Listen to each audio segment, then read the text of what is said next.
IVM.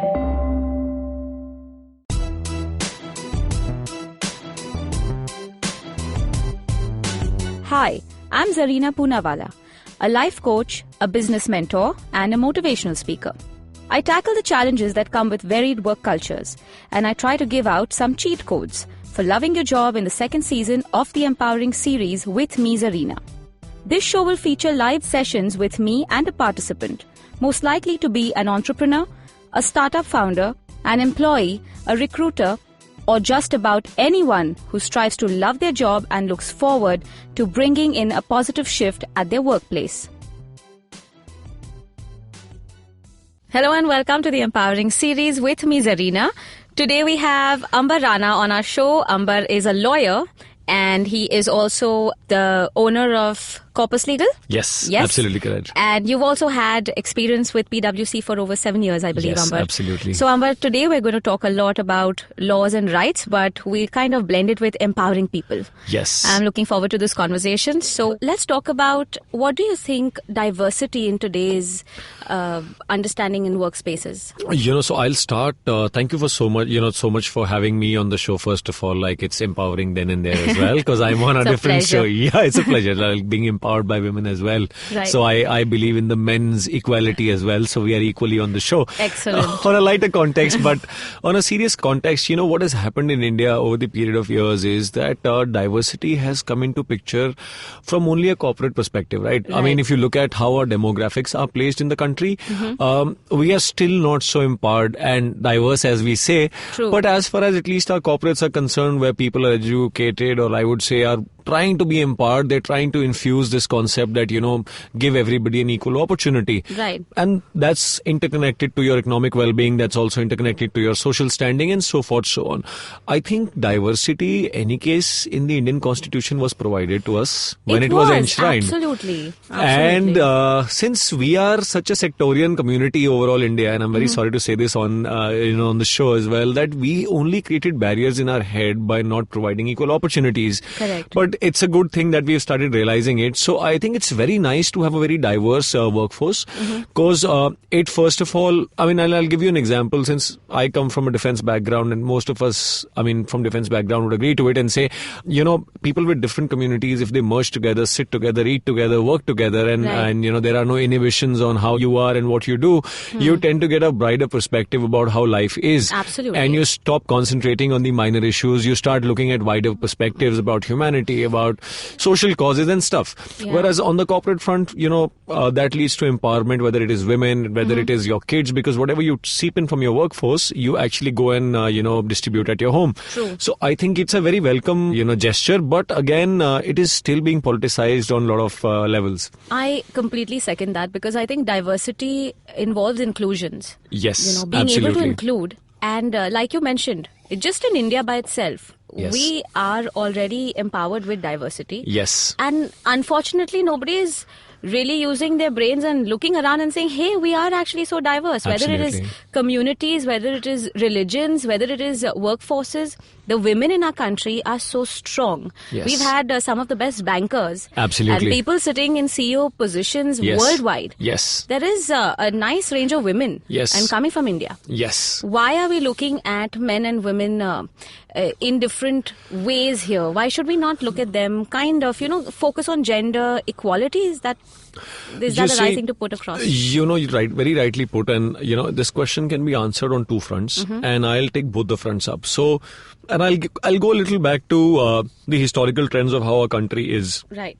You see, pre-independence era, a lot of women were equally involved in participation and, dealing with the independence and, of the country and the moment, etc. But if you go a little further back than that, the Vedic ages started, and then infusion of so many cultures, women were always treated as property, right? Absolutely. It is something you have to look after, and, and such is the mindset, sadly to say, that it came out to be in our laws as well. And Indian Penal Code has certain sections, and I will not enunciate those sections, but I'll give a gist of them, that they are still very gender biased, like, about adultery, which is now being done away with and stuff. But so what of these sections are trying to say is basically what our people really wanted, right? It's law is what socially is acceptable and what people really want. And that's how lawmakers make it, because they have a thinking behind it. Correct. Gender neutrality now is required in India because what is happening, if I take the cities into perspective, all our cities, everybody, I think, is empowered to a limit. All right. And I'm not saying this in a very negative sense or trying to say that there is no disparity. There is. But everybody right now is empowered in some or the other way. In some way or the other. Right? That's right. Yes. And then comes being the educated part of it, where you need to be educated enough. When it comes to that, the law is being taken for granted and being abused. And rightly, we were having a conversation about this. Is being abused on a lot of levels by women who are now educated, right? Right. Gender neutrality is required. See, now, again, gender neutrality is required to create equality between both the genders and the law. Because you see, if I start telling you that you are a victim again and again, and I start doing things for you, then it would go in such a way that you will not strive on equality. You will take it in this sense that, I'm privileged. I have gone through certain circumstances, hence I'm entitled to something. I am entitled. And in a very positive way, I'm saying this. I mean, anybody who's downtrodden, who's been abused, definitely needs some kind of protection to come up. And of course, why not women in India? You know how pathetic the situation was. I know. I completely Bhavari understand. Devi case, so many other small cases. These are landmark cases I'm talking about, but so many other cases. But come to the villages. That's the real India. And I would say that, 70 to 80% of the women, they don't have jobs. They don't have employment. They are mistreated. They are considered to be only in a particularly defined social roles, right, which is leading to their downfall. And now we can't take cities as India, right? I mean, that's a portion of our population which is there. Yeah. So these laws are definitely required to help those. And these laws were created to help those. The majority of India. The majority of India, which is our agrarian economy. Absolutely. So you can't compare somebody who's grown up in Bombay or Delhi to someone who's grown up in a smaller town. Let's say somewhere around Bombay, somebody has grown up and then they would not have the same exposure. You have to see the social conditioning of that person. And hence I feel that the more gender neutral we are, we'll be able to analyze it better. Now this men's too situation came out, right? Yes, I wanted to bring that up. So it came out. So in that context, I feel we should have more gender neutral laws. Reason being, it'll only make you feel more empowered in that sense. True. Feminism is good. I don't deny that there shouldn't be no feminism, okay, given how circumstances in the country are. But overtly being feminist will not help you in any case in your life, wherever you are. I mean, I have seen incidents where two people get into a fight and then because one is a lady and one is a guy, and I don't think if the guy might be thinking, right, I'm talking about educated lot, by the way, you know. So they might just say that, okay, I mean, I'll treat you equally as a human, and then we have a fight. And then the other lady says, just because मैं लड़की हूँ इसलिए हाथ उठा दिया. Right.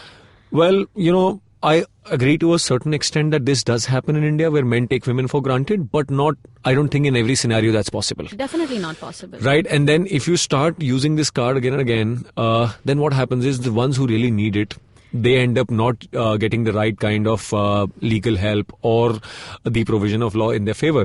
The value of using something, kind of taking disadvantage of something repeatedly is not allowing the right people to take advantage of it. Well, it's a fact, and I think you're also a corporate trainer. You would know much better than me in terms of you being exposed to so many employees. You would say they're empowered. You would not say that most of them are not empowered. You would, of course, say that the women folk you talk with are definitely empowered. My idea of women empowerment is this, even of feminism, is basically, I have been very, very blessed, to be honest with you. I've had the best experience with men and women alike. Yeah. And whether it's gender neutrality, equality, equitability, all of that has been wonderful for me so far. But the reason we use this word women empowerment, see, when you're looking at women empowerment, you are trying to say that there is something that is lesser here. Yeah. Something that is missing here. Yeah. Why don't we talk about men empowerment? What we actually need to figure out here is women don't need empowering. We are very empowered. Yeah. We have the ability to birth a child. We have the ability to run a house. We have the ability to run a business. Absolutely. We have the ability to speak and be shut whenever is required. Yes. We have all those things. We are empowered. What we don't have is encouragement. To be there. Yes. So we need encouragement. We need support, because I think the ecosystem by itself works very well when one's supporting the other. And that happens not only amongst people, it's happening even otherwise, environmentally, socially. Yes. If you look around us, we need support systems. Yep. And like I earlier mentioned, some of the top CEOs of organizations who are women, they will always appreciate, and they will always make a mention of the support system that has been around them, holding them in a position where they could rise, where they could evolve. I think that's the kind of empowerment, as you rightly said, is what we are talking about. And I do not believe in the fact that, the due credit should not be given, because, see, there are cases of women abuse which are crazy in this country, right? And we are aware of them. And then recently, I think in Gurgaon, there was a situation where an individual indulged into an obscene act of doing something with a woman on a escalator. That's right. So you see, that kind of nonsense is not tolerable. Just because she's a woman, you did that, right? Since you mentioned Gurgaon. Yes, I mentioned Gurgaon. And specifically because I was reading up on it, and then I followed up and I saw this. You see, the good part of it is what, and I take it in that positive sense, she went and complained. Right. She stood up to herself, did everything possible. Now what she needs is just a support group, because I think she's empowered enough and very brave to face this and do this outrightly then and there. In that moment. And that shows that, the will and the gut is definitely there. There has to be a support group. And I agree with the support group. But trying to be a victim, I would say in certain cases does not help. But sadly enough, there are certain situations in this country where you really can't help, I mean, it is the law of the land, and that's what we are seeing. There's a change now. I'm married, right? I have a wife. She's working in the industry. She's part of the Bollywood and stuff. She's equally empowered, but then I need to support her on all issues that are there, and then which I do all the while when we are there, working together. Similarly, you're a big entrepreneur, right? You're doing everything on your own. Right. I have a very supportive husband because of which it makes it easy. Yeah. But I'll tell you something. We're talking about the elite. I'm just joking with you. We're talking about the educated lot. We're talking about... we are the minority. We are the minority, not rural India. We are the minority here. And let me tell you, behind closed doors, even amongst minorities, there are plenty of issues. Plenty of issues on their rights, their duties, their responsibilities. Since you mentioned Gurgaon, I was actually coming to this point where I recently read about bus services, specifically for women, right? Yes. What's your take on that? You see, I agree with this. I'll tell you why, You're from Delhi. That's well, why. I'm not from Delhi though. I come from a very different background. I've stayed in Delhi for 2 years. Okay. I've traveled all across India. But I'll tell you something interesting. So I was in Pune for a long time, and I've stayed at other places being from an army background. But Delhi, 2 years, it's been 2.5 years since I've been in Delhi. And, that has changed my mindset to a fact that in North, there is a different kind of approach towards women, where women are taken for granted. Men are a little aggressive. I don't know for what reason. They're objectified a lot. And by default, everywhere in India, women are objectified. I mean, it is movies. Agreed, it is your social media. An ad has to be promoted by being objectifying, somebody who's from a other gender. Coming to the point of providing services, what happens sometimes, like a working professional, let's say at 9:30, comes down from a escalator like this lady did, and then wants to take a public transport home, and then the support group is not there. I mean, and I talk in all my sessions about prevention of sexual harassment that bystander training is required in India. True. Like, you cannot be sensitive if you say that, if it happens to me, I will not tolerate it, but if it happens to a neighbor, I'm cool with it. It's okay. Yeah, like, किसी और की wife थी, so I abused her, and something happened. But if it happens to my own child, I'll kill everyone. Right. That kind of a concept does not work, right? So, but what does that individual do? So you need these preferences probably to be safe. See, if that bus service is there, more women will have the confidence to come and board and at least head out, which they are not able to do right now. So these are, I think, some steps. Sadly enough, I would not encourage this in a society which is, gender neutral, right. But we are not, right? So then I would say, yes, it's a welcome, situation. Imagine somebody who's working as a security guard, right? A lady, and most of them do. And then they have to come back from there to wherever they're going. For her, she has no support either from the family or from the workforce where she is. Something like this can act as 10%, incentive to actually come home maybe late in the night, working hard, and some peace of mind. Correct. So I take it from that sense. So that is quite positive. But I have seen a lot of flack on this topic coming from women. Yeah. Because a lot of women are of the thought process that, hey, aren't men supposed to be sensitive to these issues? And that is the reason why we don't need a special service where it's just all women. We need people who understand. So I do get where you're coming from, but of course, there are colliding thoughts on everything. That's also on this. So I'll bring something very stupid into picture here. So I always say that, if we are sensitive, we are compliant. So I don't look at it from a men or a women's issue. I look at it default from an issue where I would say that Indians by default are not very sensitive individuals. They are intrusively and individually very sensitive about their needs.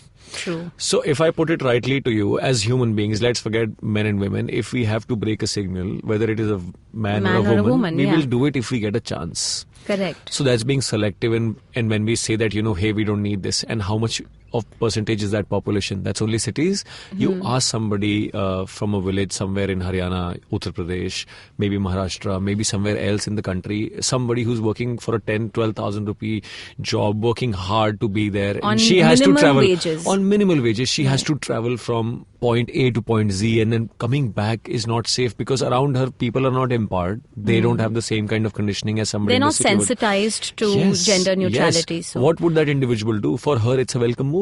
And that's what we are catering for. I'm not looking at this 20% of those women who travel by car to work every day.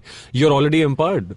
Yeah, we have to look at the whole of India, right? And government does this only for that purpose. And I think it's right to demand that all men should be sensitive, and I would not even say men, I would say every individual in the society needs to be sensitive. Problem India dealing with is right now that we have such a huge population. We really don't care. Like it's all about me, myself and I, and then everything else is left on others to do. Right. So I think it's a welcome move from a state government perspective. I mean, they must have also thought of something and did that, And it's good. It's good. I take it from a positive sense, given the line of thought I explained to you. But if I was a gender equal in the country, and if we were a Norway or a Sweden, I would have said, no, don't do this. Why don't you just educate the men? Educate the men, or right? Even other women. See, I personally am not of the thought process where we should only speak about men or women. Yes. When you come to workplace, they're all performing. Not only that, we're looking at women and men as a conversation today. Yeah. Yet we're stuck on that in India. But the world has moved ahead. Absolutely. You've got conversations happening about the LGBTQ. You're talking about inclusions of people. And that is another question that comes to mind now. What do you think about the kind of rights one must have in their workspaces, be it a man or a woman? In terms of, let's say, give it a start with probably working hours. So before that, I'll give you one more statistics, and I'm not clear on the right amount of number, but there was a study conducted by NCRB. If I'm not wrong, I might be wrong on this, but what I vaguely remember is in one of my workshops, I had taken this up, that in a study of 6 lakh men in urban homes, it was found more than 60% had been thrashed by their wives. Is that right? It's right. And they had gone through abuse, and then they said that we could not do anything about it because there's no provision in law to help us out. So I would say on the contrary, the reality is different. Wow. It does happen, I'm not saying on the whole, but it's a statistics that was there.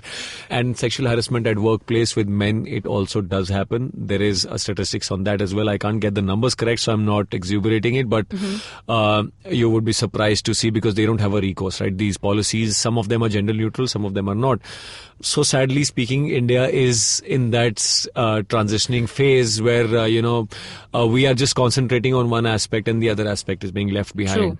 There has to be a balance between the both. Now, as we come to LGBT, and you said, as far as working hours are concerned, you see the labor law in India does not govern. I'll give the context of a legal perspective first, right, and then we come to what you said. So labor law does not look after our issues in the office. It's a contractual obligation, which which any of us who was working with any of the corporates would sign a document saying that I am working on these terms and conditions, and these terms of conditions entail me working minimum of 8 hours, but it nowhere stipulates that if I work 2 hours extra, I am entitled to certain benefits. I see. Right. So it's a contractual obligation I've signed with you. So it's a business. When you're signing a contractual obligation, so for our listeners, how do you make it conducive to you? You cannot make it conducive, right? No? The problem is because you're going to the employer, you put up your demands. See, in a big corporate, and we also run firms, right? Right. Now, if there is a nature of work that requires us to work a bare minimum of 6 hours, it's acceptable to us because we've seen how corporates work. But what happens is, in such a big firm, nobody really in person in practice. Why I'm saying this is because people are indifferent to your needs. First of all, corporates are about making profits, right? Profits, yes. I've heard so many people complaining that Canada has only these many hours. Australia lets you work only till 4 p.m. and then you have a beer evening kind of a thing and all. The reason for that is the value of humans and human life and lifestyle is much more important. We have not even crossed the first level of achieving those basic parameters. needs. Yes, True. this is a luxury they have. well, we really don't have much of a respite here. And I'd done a session on employees and terminations in my show, and where I'd rightly said that you can go to a civil court, but it'll be all in vain, majorly speaking. You know why? Because they'll pull out so many things against you. You did not perform on this level, you did not perform on that level. So they generally have a monopoly over your working hours. But equally speaking, coming to women and men now with this context, women working late hours in office. Right. Only up till now, I think people have started taking seriously that you provide certain amenities for them to go home if they are staying far off. And there's one particular incident I remember. There is somebody I know of who lives about 40 kilometers from the workplace. I think in NCR region only. Okay. She would get off work at 9:30, 10. Now, for her to travel 40 kilometers at night in a cab, and she has a small baby right back home, and her mother is staying with her, and all those family things you know of. Yeah. And her husband is in the defense work somewhere. So now when you have to go back those 40 kilometers, right, she has to be provided with a cab and stuff, because a lot of incidents have happened. And that's why these things are happening. Well, you know, it's sadly to say, the policy is there. It's done like a formality. Like the partner would just call up and say, hey, like, get a cab for her, and then they're on their way. Okay. Like, so there's no genuine concern. Genuine. It's just that it's a mandate has to be done. Just send them, whether they die or just give me a call once you reach. Once you've reached, correct. You know, that's such a common and easy way to just get the responsibility off you. Right. Yeah, they're safe. Right. I mean, in my working experience, I've seen we used to be standing down, and I'm not specifying any firm as such. We used to be standing down. I saw so many employees. After 10 o'clock, women are heading home. The senior lot will catch their cars and be like, hey, should I drop you somewhere? But she's not comfortable with you dropping her somewhere because... Right. You know, of course. I mean, there's this discomfort. And discomfort, right? You maintain your somebody says kind that, of draw the line. And that's the only interest that guy also has, probably in dropping you. It's just a formality they had to do, and then they board their cars and they push off, right? Women are standing on the porch of a corporate hub, and then they're waiting, scared. You know, something might not happen. Why is the cab not coming? There's so many things. What happens there is, if we really take cognizance, and maybe somebody from the lot is really interested, can actually walk up and out of concern only just ask maybe once as a support group. Correct. That, hey, you know, don't be scared, like I'm still out there. Of You need some out of courtesy. Nobody would get spooked, let me tell you. I mean, everybody, and that woman will feel more empowered. All right, on this note, let's just take a quick break and come back. I will catch you guys on the other side of this break.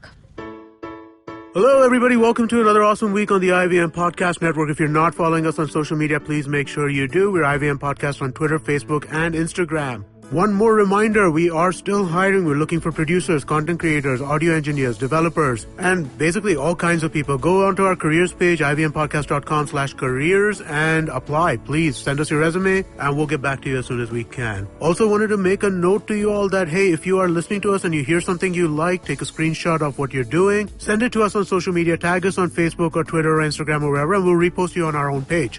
This week, your favorite fitness podcaster, Urmi Kothari, is back with Season 2 of the Kinetic Living podcast. Urmi is doing 2 bite-sized episodes every week, Tabata Tuesdays, which will be a 4-minute workout, and a second called Thriving Thursdays, where Urmi will share motivating personal experiences or challenges she's faced. On Cyrus Says, actor and improviser Mukul Chadda talks to Cyrus about his central role in the Indian adaptation of The Office, the process of adapting the scripts, and how he went from being a research analyst in New York to an actor and improviser in Mumbai. On the first episode of Tech Careers in the New, presented by Accenture, Sheila Ditya is in conversation with Sanjeev Narsipur. He's the managing director and blockchain lead at Accenture Technology Services, and they talk about blockchain, its real-world practical applications, and what it takes to have a career in this space. On IVM Likes, IVM staffers delve deeper into the universe of independent and parallel cinema. On The Habit Coach, Ashton talks about never missing Mondays. He also talks about maintaining the momentum and owning that habit. On ATKT Talent 10, P-Man and Krupa are joined by Sai, a rapper, and Kala, a music producer and rapper. They talk about their ATKT journey, the first songs they composed and produced together, and collaborations with other rappers. On Not Just Dansak, Parsin talks to Roxanne Bambot and Maruk Mogrelia about immersive Parsi food experiences like Parsi food walks and home dining. On What a Player, Siddharth, Mikhail, and Akash review the previous week of the ongoing ICC Cricket World Cup, preview the upcoming week along with some unusual predictions, and give out their What a Player of the Week. On the Pragati podcast, Pranay Kotasthane returns to help us understand how fiscal federalism works in India. And with that, let's continue on with your show. This is recently something that has happened in one of the organizations that I work for. All right. So they were sharing this experience, and we were talking about encouragement at workspaces and sensitizing gentlemen. And sometimes what happens is we have public and private organizations. People from public organizations are usually much older. And they come from a conservative background, mindset, where respect is about age, designation, and the rationality is very different. So there was this incident which one of the women spoke of, and I was amazed because she said that we've made it a rule. If you're coming in from, so it's a huge area. If you're coming from X place to the Y gate, you will be escorted by a gentleman. Always. Wow. A gentleman who is your colleague, somebody known to you, not a stranger. You know, so of course it's an organization of 3,000 plus employees. So you won't know everybody. Anybody can't come up to me and just say, hey, can I walk you? Like you said, that might not give the right connotation. But being able to have people around you like that and making it a mandate. So that's a protocol. Unless the woman says that, hey, no, I'm okay on my own and I can deal with this. There are people out there in the organization who will make sure that they walk you. So they are taking the extra effort. You know, and they're not talking about, now look, that's where I'm talking about gender neutrality. Men are not complaining that मैं क्यों करूं? मैं क्यों जाऊँ इसके साथ, इनके साथ मेरा जाना क्या? I mean, I'm not a watchman or a security guard. Why should I be doing this? There is courtesy, there is concern, there is just some amount of empathy that, hey, if I were in her place or my family member, my daughter, wife or so, wouldn't I do this for them? So there's a lot of empathy that is being ingrained in certain organizations, which I still find not so much in others. It's not majorly there, and we've discussed around this that, you know, why it is not there. Coming to this topic of escorting, I'll tell you another incident. You know, most of our listeners, at least on my show, I've said this, they were not aware that if you go to a public office to work, like let's say some government-run agency or a PSU, there is something called as a she box where you can file your complaint, right? And then there's a local complaints committee as well if it's not formal or internalized by the body. But there are instances where if you visit a government department, and you have a female colleague who goes with you, and if they pass comments, the female colleague feels, I will not do this kind of job, right? Like consultancy requires a female colleague of mine maybe to come with me and present some papers before the requisite commissioners and other authorities or superintendents or inspectors in government departments, right? In most of the cases, women don't feel comfortable going there. First of all, they're desisted by their own bosses, right, within the firm. And secondly, because the environment is so hostile in the government department, some of them, not all of them, that they're scared to even go there. Like I've heard very rational conversations from certain of my clients where they've said that, you know, the boss has said that it is your mistake if you wear such clothes. Now, this coming that is so. It's coming from a casual comment these days, and it is coming from a very educated man who's a very senior guy in a big firm, right? You can't use such words. I mean, you say that you're educated and everything. So see, education has got nothing to do with it. It's called social conditioning, right? Right. आप ऐसे कपड़े पहन के जाएंगी तो आपके ऊपर comment आएगा.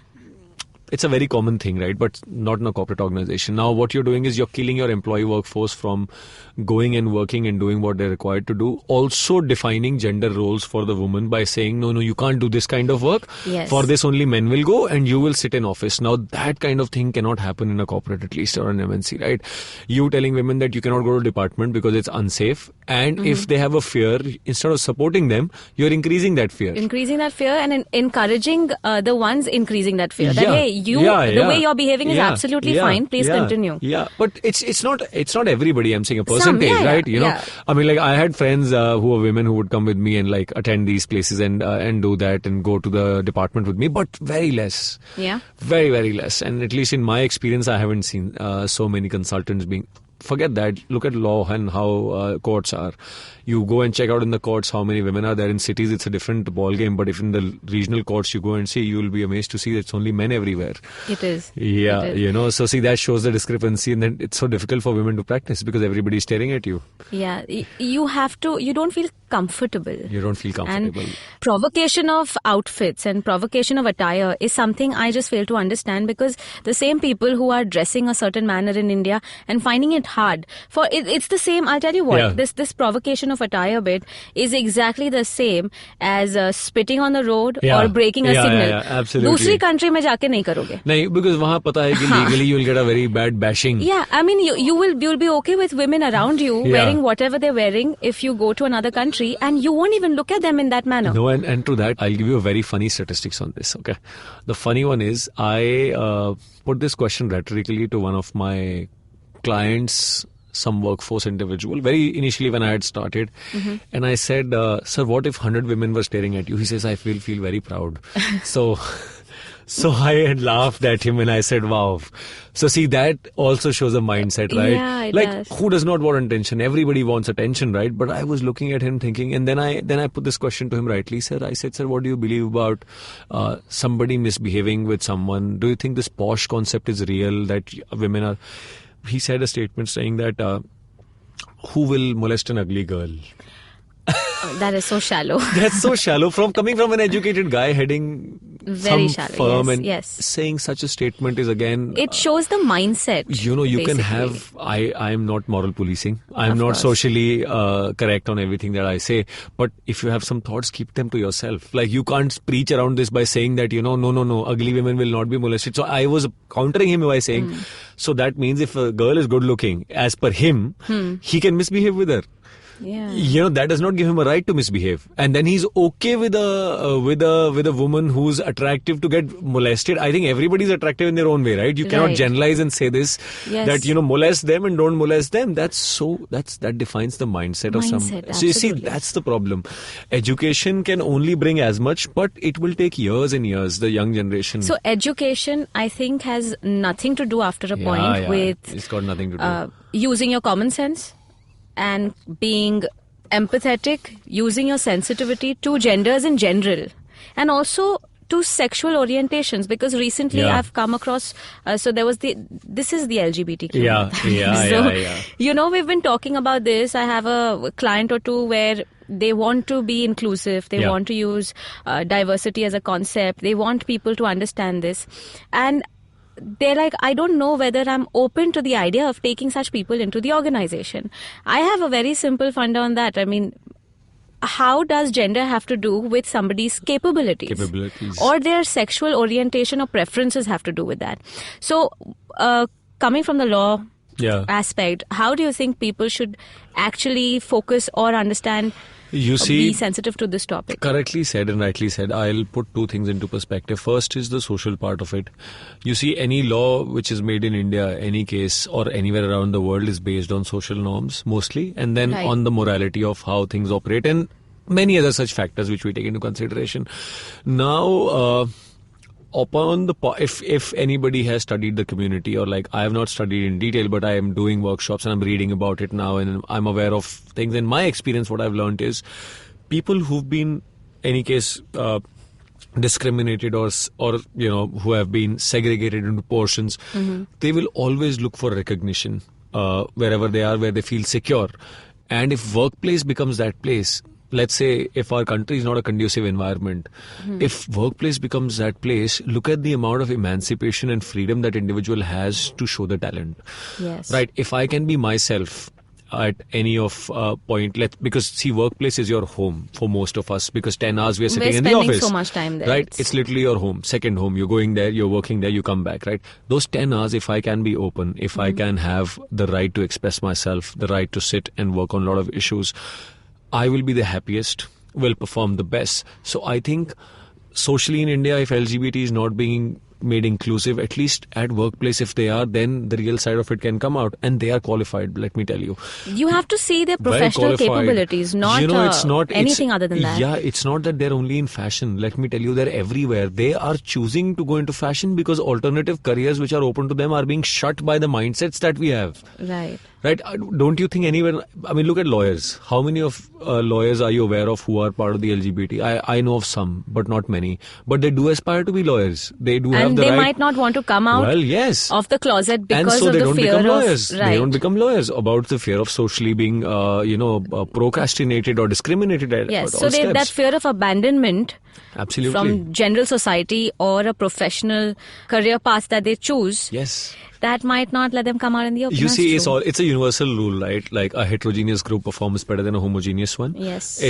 It's also the law of the land. That's how it works. We are all heterogeneous. If we were all homogeneous in our caste cultures, we wouldn't have been such a diverse country. We are heterogeneous, so we bring flavor to who we are. Correct. Similarly to the workforce as well, and rightly said, our constitution has never discriminated against LGBT. Yes, they haven't. Article 14 to 21 of Indian Constitution specifically talks about providing the right to practice religion, caste, having your own caste creed, equal opportunities of employment, equal representation before law, and so forth, so on, right?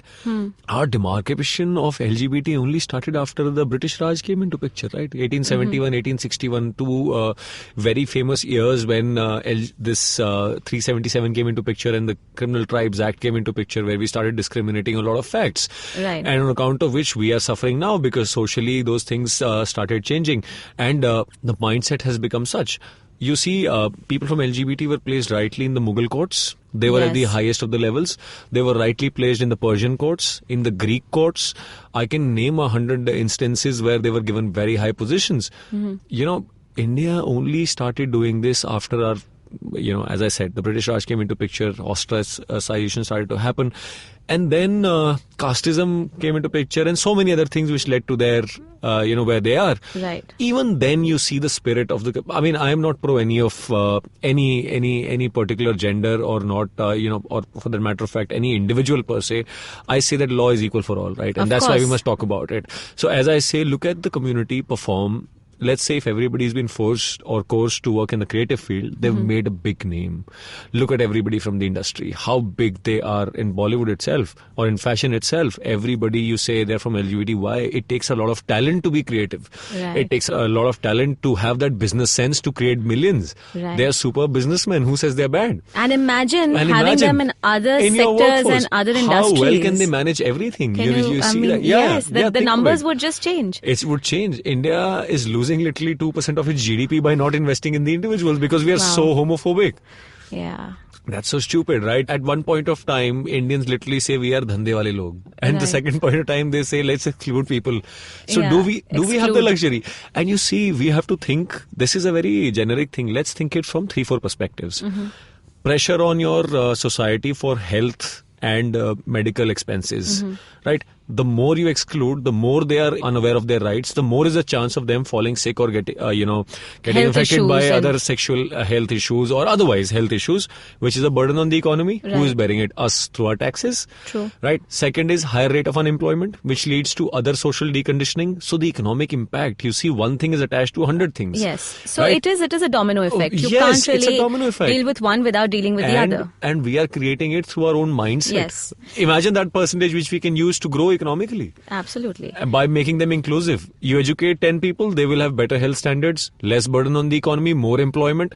Do we take into consideration unemployment of the LGBT when we calculate our statistics? I don't think there is a statistics which even says how many LGBT are there in India. Yeah. You see, these are It's the so hard for facts. people to even.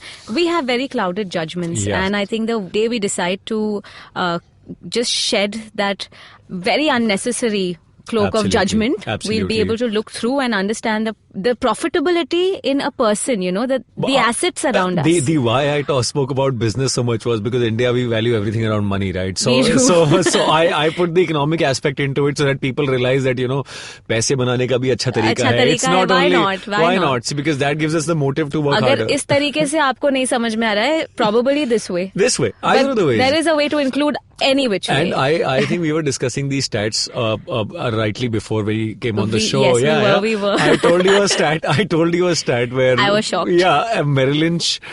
We all know big investors and financial investors, and then they had instructed about, I think, 200 of their staff members to be a little compassionate towards LGBT clients. And they had a target of about 24 million, which they had to complete in 12 months. They ended up doing 4 billion because they were really nice towards them, and the LGBT felt so valued that they invested more. Yeah. So you see, it's human nature. It's not LGBT. Like Exactly. I was just about to get there. Why are we even supposed to focus on men, women, communities, preferences, orientations? Absolutely. Why are we not focusing on people, what they're capable of doing and what they can bring that's to the table? That's about point. it. That's the whole thing. Imagine like somebody who's from a very poor background, you give him a glass of water. Or somebody who's thirsty, or somebody like me who's walking on the road, and one day you try to say, sir, I'll give you a lift till there. I'll be so grateful to you after humanity that, wow, such a wonderful gesture. I can in turn do something better. True. And let me tell you, all religions preach this. By the way, India being so religious, whether it is Sikhism, Christianity, Hinduism, Buddhism, Jainism, Zoroastrianism, Islam, whatever you pick up, all of them preach humanity. But we as individuals have chosen to exclude it from our definition of religion. Yeah. Right? Our definition of humanity, religion and just everything. Basic sanity. See, India works on three things. You might be out of water, and how it has happened in Chennai that people are dying, but we are not covering it anywhere in our news. Right. Like, there is no water in Chennai. Sadly today, CNN has given out a report that 500 people have died in fighting in clashes, something like Mad Max, which is happening. Right. It's not come out. But if you talk about religion right now, Chennai might just forget about water and fight with you on some other stupid issues. It's true. So, these are things, I think, which you have rightly put, that, being diverse at workforce, and I'll come to the topic again, being diverse at workforce gives you a sense of belonging. Right. Anybody who's from the community, let me tell you, wants recognition and acceptance. And if that is the workplace where they get it, they will be better in their personal lives. True. And at workforce as well. Absolutely. One last question on this before we kind of wind up. We were talking about health. We were talking about wellness in some part of the conversation earlier. Yeah. So just linking to that, do we have any laws and rights at workplaces to deal with your mental issues or your mental health in general? Are there any? See, constitutionally you're entitled to all of these things, right? Right to medical services, etc., etc. Yes. But in your workforce place, you should definitely have policies in place. Right. What happens is, today's generation, today's time, workload is such heavy on you. If you have a counseling session, if you have medical, facilities, like I would say same-sex partner benefits I'll go section-wise. Right. Same-sex partner benefits for LGBT or counseling for them, like, from a legal and other perspective, it helps expanding the vision. Coming to, let's say, men and women both, if we have the general medical insurance and the covering which is there, right? For that, the usual ones. If we add a benefit to it, overall it will expand and attract more people to come and join the organization because they're motivated. They know that much benefit is going to come out to us. Yes, and why not? And then it helps you grow as a human being. Right. So that's from the health benefit perspective. From the health benefit perspective, you know what? I think socially speaking, I don't think corporates would take that responsibility. So I'll just tell you why I'm asking you this is because a lot of my clientele, they will tell me, Zarina, I want you to coach a couple of these people and maybe XYZ, they need to be coached and understand what's going on with them because they could be dealing with something on a personal front and that is probably integrating in their work and they're not performing as they should. See, the mental health counseling, definitely. If you're talking about that specific... I feel companies should actually make that part of their law. You know why? I'll tell you why. If you have a policy, and it's a fact, if you have a place where you can go out and vent out whatever you have and you can have a chat with somebody who's a counseling, and that need not be a person from a medical field. It could be not anybody, like a psychologist or so, just a coach. Just a coach. You can have a conversation with maybe like a lawyer, coach kind of, I don't know, whoever can talk sense about, what they basically really... you and me. We are not trying to promote our business, people, so kindly take it on the lighter side. Because you mentioned lawyer and coach, I was like, just the two of us. No, I'll tell you why. You know why a lawyer? Because I think India people are more concerned about मेरा कानून क्या है, मेरा वजूद क्या है, मैं कर सकता हूँ या नहीं कर सकता, मेरा हक क्या है. अभी you bang into somebody, he'll get down and tell you, it's my right to go this way. Yes. Whether he knows or not, whether it is his right or not, but in his mind he knows the law. Right? First things. As a coach, I'll tell you why. Because see, when you are talking about behavior and stuff, you are at third person. Yeah. A third person is able to understand the psychology much better than the individual who is himself going through someone. True. The comfort that individual gets in someone anonymous, that he will not disburse whatever I know of, and that belief that he might be able to help me really helps anyone grow, right? Right. So I rightly say that in that case, yes, mental health counseling sessions are really important in whatever levels it is. You don't have to decipher the psychology. Definitely you not. You just have to help them reduce their stress. Because companies do have, let's say you have a mandate technical or process training, you have a mandate behavioral skill training. You must have a mandate in understanding the health issues of your employees, being able to understand where they need help from you. And that's coming out of the closet Literally, situation, one of the situations is that because they are suffering from their identity crisis crisis. There's the imposter syndrome going on. Yeah. People are not able to really tell who they are. And we are talking about disorders and things, that's a separate issue altogether. But everybody is two-faced in their own way. Yeah. How you portray yourself at work, Yeah. what you want, what you're trying to portray in a relationship, what you are in front of the mirror by yourself, they all might not be the same. And it's important to be able to meet that one person. Yes. So I usually call myself a sponge. All right.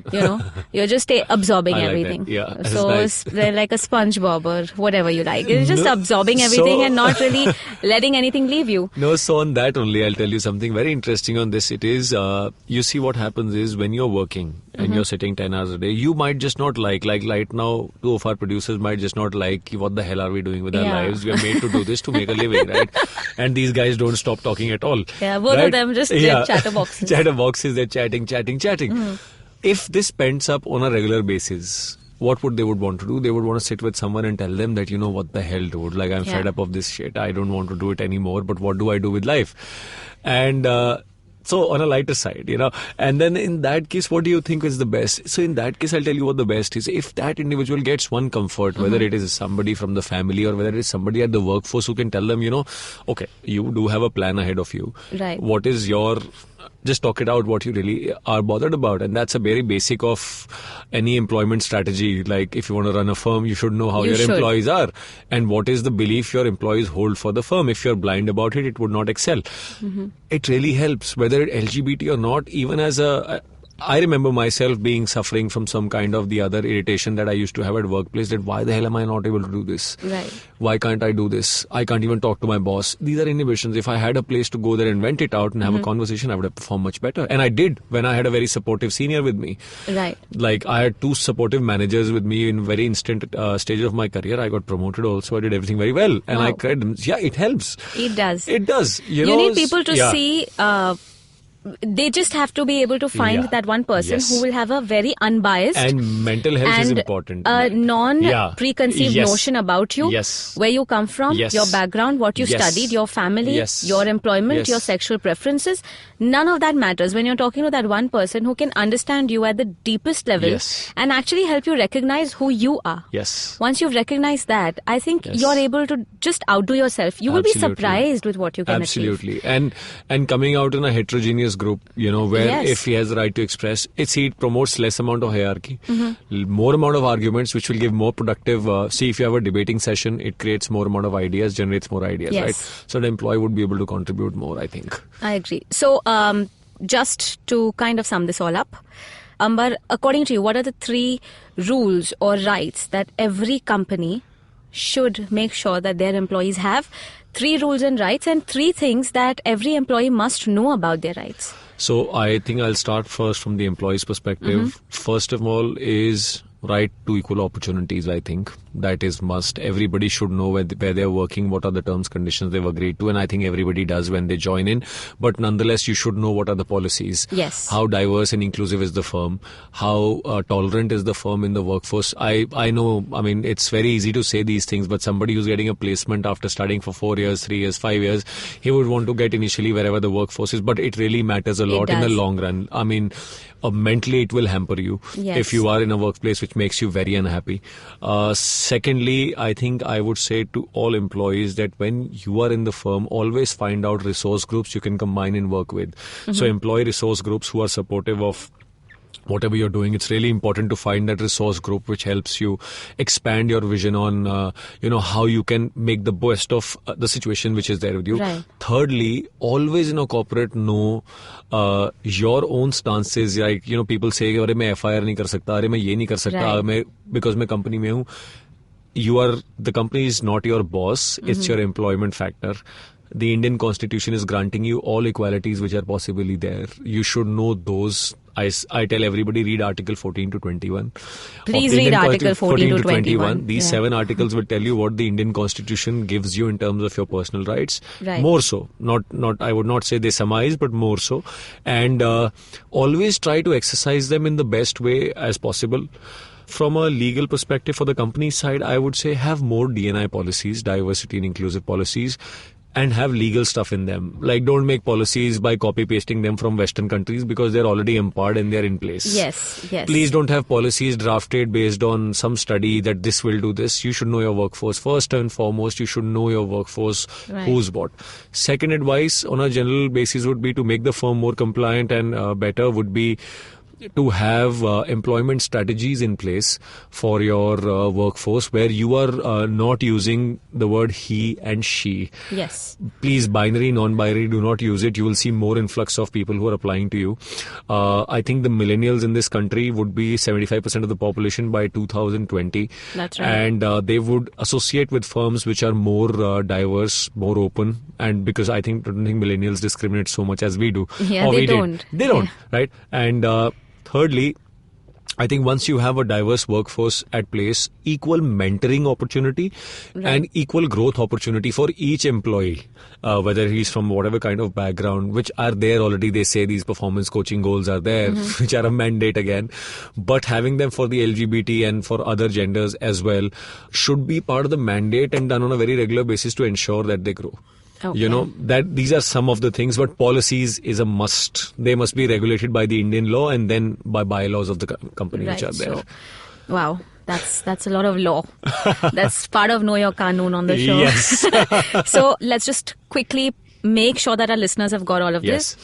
You have to read article 14 to 21. Yes, Zarina is trying to learn her lesson. I'm learning my law today, and I'm going to second. go back and read all these articles so I can go and probably throw some papers and everybody says this is what I will do and this is what I will not do. Yes. Also, I think companies need to be inclusive, diverse. Just be sensitive to people, their capabilities, and understand how we can grow together. Absolutely. So if we make a nice ecosystem and a supportive one, it doesn't matter, men, it women. also works for your marketing. It does, totally Branding works and for marketing. And I think finally, the most important part is just be. Yes. And let people be. Yes. If you're sensitive, you're compliant. And if you're compliant, you're obeying the law. So as simple as that. Absolutely. Yeah. So you must I will just kind of promote your show again. Know Your Kanun. And maybe guys, all the listeners, you might want to listen to Know Your Kanun to actually know your Kanun better, which you don't get on my show. You can get empowered here and go there. So please listen to Know Your Kanun, understand your rights, understand your responsibilities and duties, and most importantly, please do not misuse your rights and your law. Absolutely. All right. So thank you very much, and thank you, Amber, for coming on to the show. Thank you so much for having me. It was so nice and so valuable. So valuable. Thank you so much. Thank you so much. If you liked this podcast, don't forget to check out other interesting podcasts on the IVM network. You can listen to us on the IVM Podcast app or ivmpodcast.com. You can also follow us on our social media. We are at IVM Podcasts on Twitter and Instagram. How aware do you think you are of your laws and rights? Do you look up to laws when you are caught up in situations? Do you know what your rights are when you're stuck somewhere bad? Well, here's a show that can help you move an inch closer to being aware of what your rights are. Tune into Know Your Kanun with me, Amber Rana. This is a podcast meant to answer all your law-related queries. Catch Know Your Kanun every week on the IVM website or the app or anywhere you get your podcast from.